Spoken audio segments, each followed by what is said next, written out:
Hey, welcome back to ThinkView. This is NK. In the last few years, entry-level gaming laptop from Gigabyte was only known for one thing, the low price. Like the last year, Gigabyte G5 and G6 even got some serious thermal issues to a point that it got throttling badly.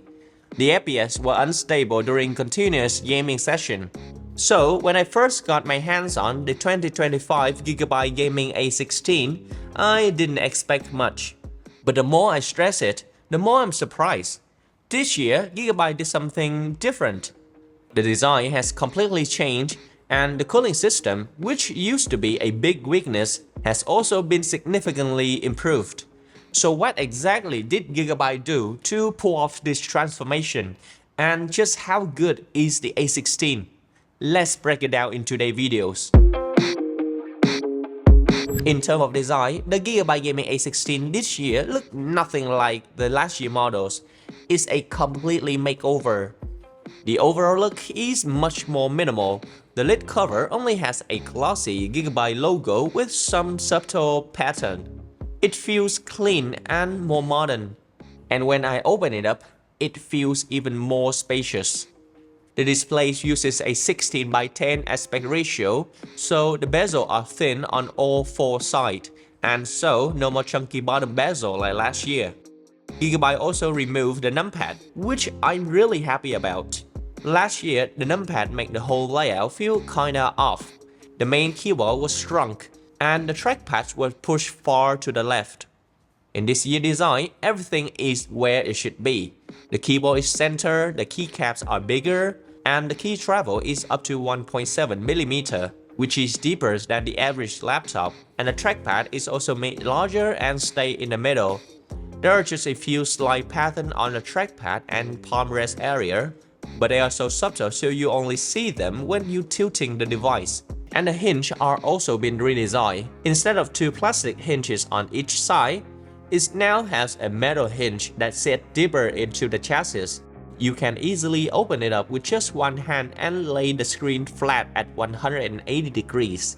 In short, if you ever complain about the Gigabyte gaming laptop design, this A16 is a solid answer to that. Okay, now come to the display. And as I mentioned earlier, just the thinner bezel already make the laptop looks more appealing. And for display quality, there are a few different versions available. The one I have here is the base model. The color coverage is average, only about 65% of sRGB. But in return, it comes with a 165Hz refresh rate and the brightness is up to 370 nits. That's quite bright, especially for a gaming laptop. And if you game a lot, you will know how important it is to have a brightness over 300 nits. I often play Halo Infinite, which has a lot of contrast between the dark and bright scenes. And when the screen isn't bright enough, it's hard to spot the enemies. With 370 nits, it's totally fine for both gaming and work. Now, in terms of connectivity, it's quite fully equipped. You get a USB-C and HDMI, and both support up to 4K output.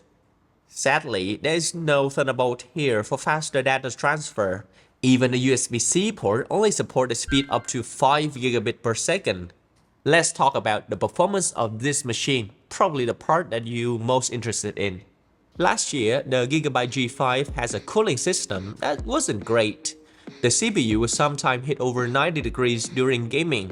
But this year, even I couldn't believe what I saw.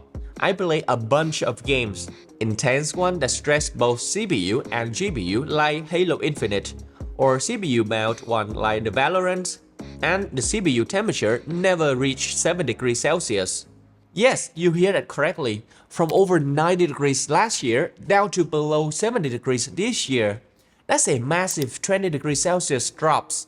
So how did I do it? Well, first, the cooling vents at the back are now much more opened, no longer blocked by the hinge like last year. Secondly, the fans has been redesigned. Now they come with more thinner blades. Even the power delivery system has been optimized. Instead of pumping too much power, it now supplies just enough for the game that you're playing. As a result, the system runs cool.